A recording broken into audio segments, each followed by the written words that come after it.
Hello, everyone. Welcome to C-Suite Talks. I'm Dianne Gubin, co-CEO of C-Suite. We speak with industry leaders, introducing you to some of the most interesting people and businesses today. We are focused on women, money, and power, as well as diversity in all areas. Welcome to C-Suite Talks. Again, I'm Dianne Gubin, and I'm Beth Hilbing, co-CEO of C-Suite. And today we're so privileged to have one of our members, a fabulous executive, Mimi Donaldson, with us. She's a TEDx Talk preparation expert. And Mimi is recognized in the TEDx Talk preparation expert. She's a TED Talk speaker and coach. She's a keynote speaker, prep coach, pitch coach, and a marketing speech coach, and has amazing career behind her. So welcome Mimi to C-Suite Talks. Thank you, ladies. I am thrilled to be here. Mimi, tell us a little bit about your career and some of the highlights you've had on the journey to where you are today. Thank you. On paper, it looks like I've had lots of jobs, but there's actually a through line. And the through line is that I am an educator in the literal sense of it. And something that changed my life, and I hope it'll contribute to yours, listeners, is that the true definition of an educator is from the word educate, which the Latin root is educare, which means, drumroll, to draw out. So people think that teaching is putting in and you're the expert and you're going to put in info. But a true educator knows that everyone has everything inside they need, all knowledge. And what our job is to draw it out. That is beautiful. Isn't that changing life? That is. No wonder everyone loves you, Mimi. I tell people this because when the audience or your one-to-one listener is smiling and nodding, like Dianne is right now, it's not that she's saying, I agree with everything you're saying. She's saying, I know that. I got it. Yep, I got it. And that's what you want when you speak to one person or 5,000. Oh, so the educator part. Tell us about your journey of your career a little bit more. How'd you start out? Is that I wanted to be the Broadway star. That was my first thing. But after, I didn't want to go to just a drama degree. I'm very broad on that. So after the drama degree, I went to Columbia Teachers College and got my master's in teaching because I really loved being on stage, but teaching something, not just being someone else. So it led into human resources because I didn't like teaching kids as much as I like teaching adults. So I was a stand-up trainer at Walt Disney in Burbank and then Northrop Aircraft and Rockwell International at the Space Division. And I drew out good management behavior. And then somebody said one day at the management training, oh, Mimi, you're so funny. You should do a keynote. And I said, what's a keynote? And they said, it's 40 minutes of your funny, pithy stuff. And I said, oh. So when I started my own business, it was a combination of training, 4-hour modules in management skills, but also keynoting, which had people laughing and rolling in the aisles. And so from there, when you get a little older, you don't want to jump on planes anymore. And I was coaching my women friends for free on their speeches that they had to do to expand their business. And one woman said to me the 7 words that changed my life. After we wrote her award acceptance speech, she said, Mimi, I would have paid you for this. And I went, there you go. Wow. And that's what I would have paid you for this. So I had never, she said, oh, Mimi, you believe the girl stuff. No. All money is the value. It's an indication of value in the world. And you have just given me value. And I said, oh, I couldn't charge my friends. She said, yes, you can. It took me a little while to start charging. And then the story has a great ending because she's still a woman business owner. She sold her business for, and then she has to do award acceptance speeches now because she's such a successful entrepreneur who sold her business. She comes back to me 13 years later and says, okay, I'm ready for my TEDx talk. And I Oh. said, well, Janet, I'm going to have to charge you now because of what you said. She said, I know you've been telling that story to women entrepreneurs because she and I are still in the women business owner circles. So Oh, that's Love that's the it. story. oh, Now that's my nice. whole sparkly eyes come from drawing out the words. It's still educating, but drawing out your words for your marketing speech, your keynote, or your TEDx. Great. That's When Beth and fabulous. I get our book published, you're going to train us for That's our our TEDx. Yeah, perfect. because Right. Yeah, then you'll exactly. need a book speech. And So Yes. book how is do a you why do really you feel it's so important for people to promote themselves or grow into it in business? Yeah, especially with oh, social media. Everybody is just, hi, let me ping you, ping you, ping you. it's because speaking does what websites and brochures can't even do. And live speaking and Zoom speaking used to be easy to get free speeches. Now it's not because everybody knows the value. The two things you're going to get is that number one, you're going to get trust from the listener because you're in front of a group. Someone trusted you to be in front of the group. So it's Mm-hmm. instant credibility, like a book. And the second thing that a book can't do, that's why you need a book speech, is the sparkly eyes. You can be excited about your business. And one of the things I tell people is no one's going to be more excited about your business than you are. So you have to find the words about your book or your business that excite you so that you can excite your listener. And those two Ooh. things, you cannot do that anywhere but on the Zoom or in person. Wow. So Mimi, so many people are afraid of public speaking. Honestly, it's like when people rather die than public speak or something like that, right? It's number one fear. Death is number five. Yeah, Seinfeld joked about that.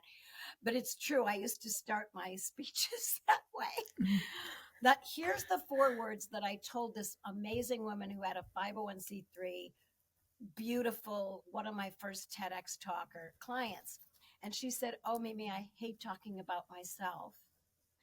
And I'm so nervous when I have to talk to other people. And here are the 4 words that she said changed her mind about that. And I said, it's not about you. And she Mm. went, what? I said, if you were delivering your speech into a mirror, you could be justifiably nervous. Oh, my hair, my eye, but you're not delivering into a mirror. This speech is not about you. It's about them. She said, oh, can I use examples that aren't me? I said, absolutely. You can talk about the success stories of this wonderful charity and this wonderful program. Oh, she was so relieved. And then I realized that that's how to tell people about nervousness. It's not about you.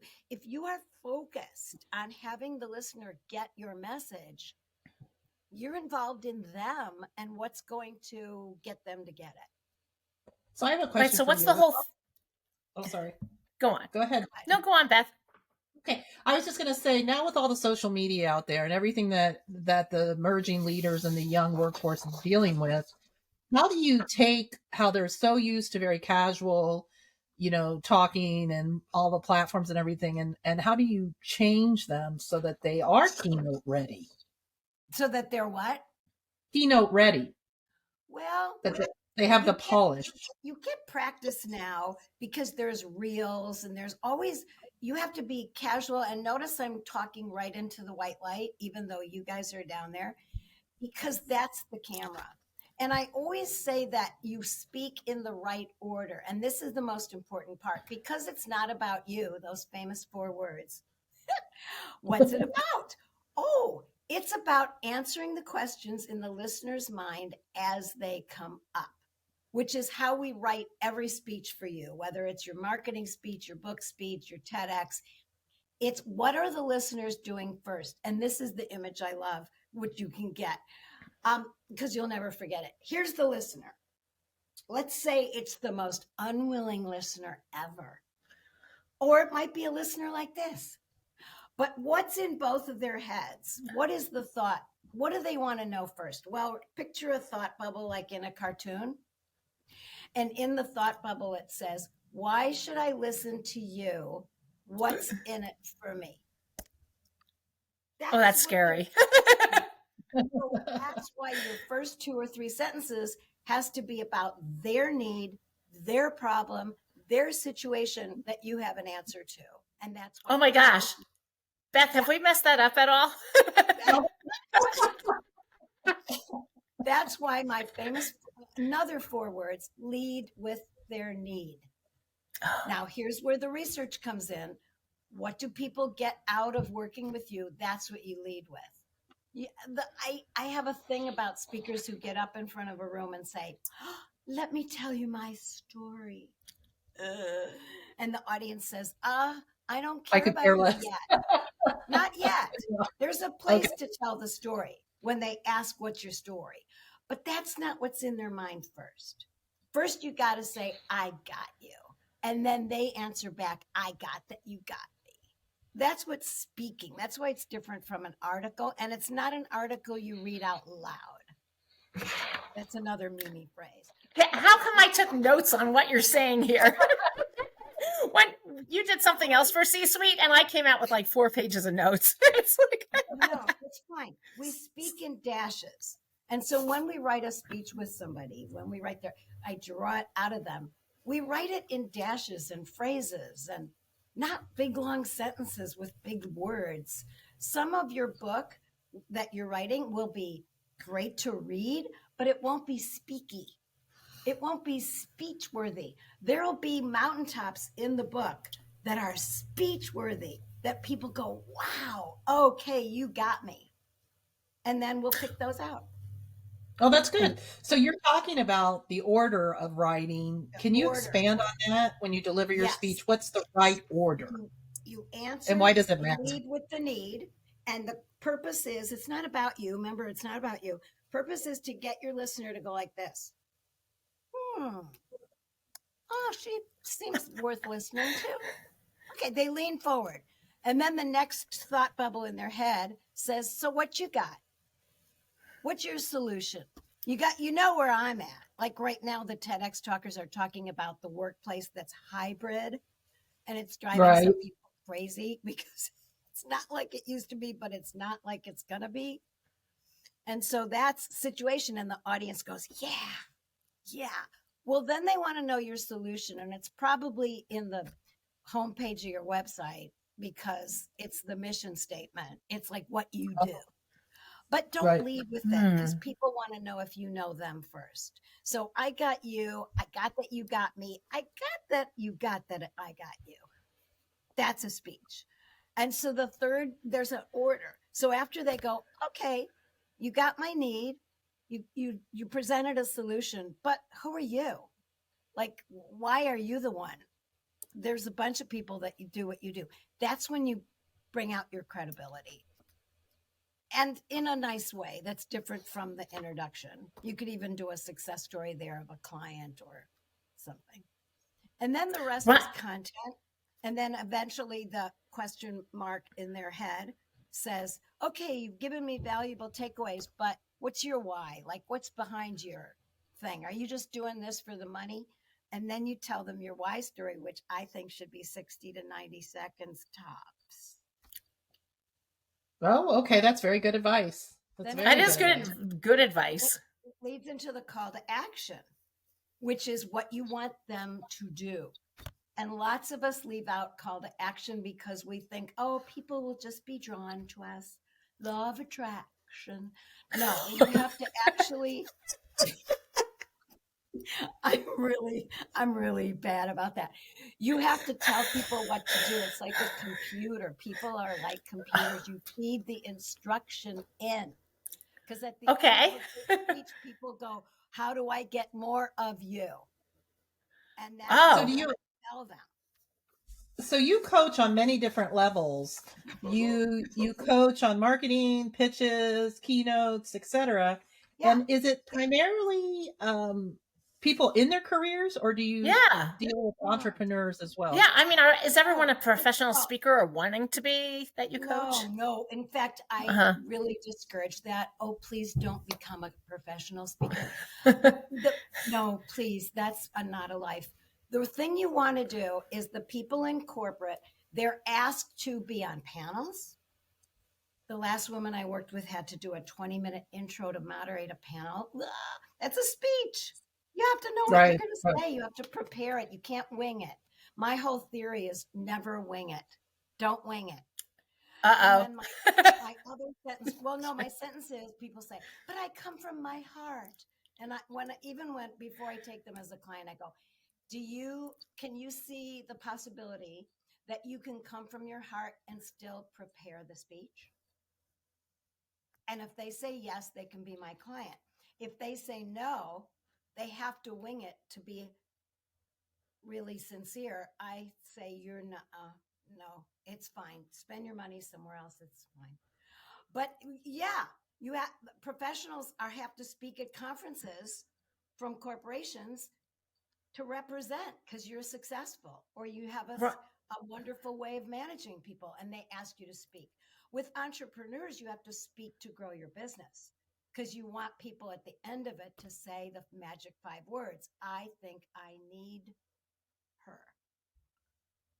And then they call you up for the 30-minute free call or whatever the next process step in your process. Well, very, very powerful. So everybody seems to want a TED Talk today, but honestly, it's kind of this nebulous TED Talk.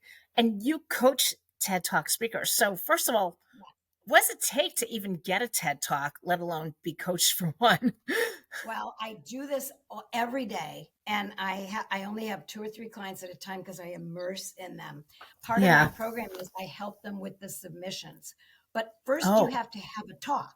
You used to be able, 15 years ago, before TEDx came in, you used to be able to, say what you're going to talk about, a little outline, fine. And then you had to video the whole thing and send it to them.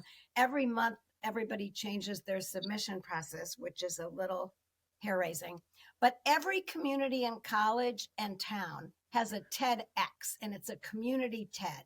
The only way you get on Big TED is in Stockholm, London, and New York, and they usually take the stars of the TEDx. A TEDx. Oh, I didn't know that.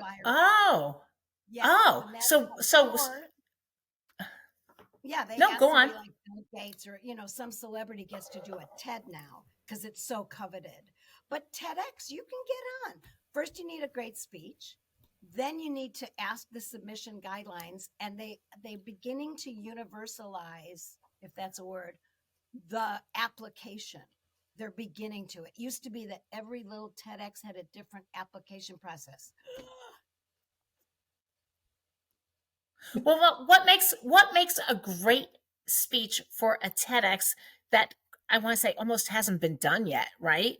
Okay, here's what I tell people. Your TEDx is a combination of your dues paying activity that answers a need that people have right now. That's what TED is all about. And the 3 categories of need are, number 1, how to make lots of money. That's people like Bill Gates talk about that. Number 2, health and wellness. That's the second category. And that's usually now, it's so picky that now you have to have an MD. Or one of my clients was given like 8 months to live and she's now on her 15th year. How did she do that? Okay, so you can do that kind of story. And the third category is real amorphous, which is communication, which is how do you get people to do what you want them to do without killing them? So it's things like leadership, relationships, communication skills. It's all that doesn't, but that's where most of the categories come in. But you don't have to be the expert, but you have to be an expert. You have to have a unique take on the subject, but that's from your dues paying activity. So my unique take on my subject, how to speak in front of people to get results, is that I've had 30 years of keynoting. Audience biggest one was 17,000 people. Yes, celebrities I've spoken with. So that's my claim to fame, and that's my dues paying activity. So I can really help people present in front of groups. So dues paying activity, helping a need right now, and my need would be communication. That would be the category. Okay. Oh, that's very interesting. Very, very, very interesting. Wow. So circling back, all right. So we had started talking. Do you, when someone introduces you, I'm about to give a speech. Do I need someone to introduce me, or should I just go introduce myself? Especially on Zooms, what is the best thing, especially for me and Beth, who feature so many I want to say people in the Amazing community to people. speak. Yeah, what's the best thing for us to do to make it easier for our speaker? Well, demand that they give you an introduction that's written out, double space. And the reason that you have an introduction written out is that the introducer, number one, gives credibility because it's somebody in the actual organization that asked you to speak. But number two, they can do your first call to action. So at the end of the introduction, they can say, you can contact Mimi at, her website. And number three, they do the boring bits. You don't want to get up there in a speech and say, I've had a long history of speaking. And the reason is that I worked at, you don't want to do the boring bits. Let them do where you got your master's or PhD. Let them say that you've written 3 books. Let them say that, let them do that so that when you get up there, you look out and you lead with the need of the audience. You don't have to tell about yourself. So That's great. That's how brilliant. And I have an introduction template that I work with my clients. There's a certain order to how the audience wants to hear an introduction. For instance, you lead with your most famous thing. So when I was speaking, my introduction, now I don't have to have an introduction because I'm not speaking, but Mimi Donaldson excites, educates, and entertains audiences all over the world. She frequently shares the stage with prominent keynote speakers such as, and then I would name the 3 that were current. Right? Wow. Okay, So that's so the most famous thing. Mimi, go through what are the top things? So, because what we get a lot is we get these bios, right? Oh And gosh. we try to draw out what we need. Completely different. A bio is like, it's boring. It's boring to read and you don't want to read it out loud. An introduction, you lead with your most famous thing. Then the second paragraph is before starting her own consulting business, Mimi, So then you do like your past because the audience is now asking, oh, what'd she do before? Okay, then the next thing the audience is asking, where'd she get her education or credentials? Then you say Mimi got her master's degree if it's credible. And then they say, oh, what else does Mimi do? And then you write, but if you've served on boards or whatever, or gotten an award. And then the end is the most important thing because after Mimi speaks today, you can contact her at or we'll put her information in the chat, whatever the venue is. But then they can, they do your first call to action. And then you always have to say, when Mimi speaks, people laugh, listen, laugh, and learn, or something like that. But that's mine. But I write that for each person. We write their introduction. Now, please help me welcome Mimi Donaldson. And then it gets applause from the listener. So you have to add that. A lot of people leave that out. And they just expect people to get to the stage and the audience feels so awkward. They don't know what to do. I tell you, you have to tell the audience what to do every moment.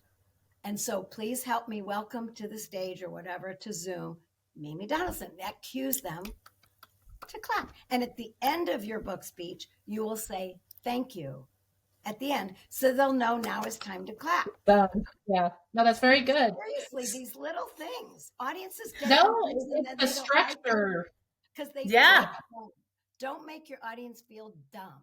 Educate them every step of the way so they feel smart. Remember, education is drawing out. You want to draw out the best of the audience so they say, oh, we need to work with you.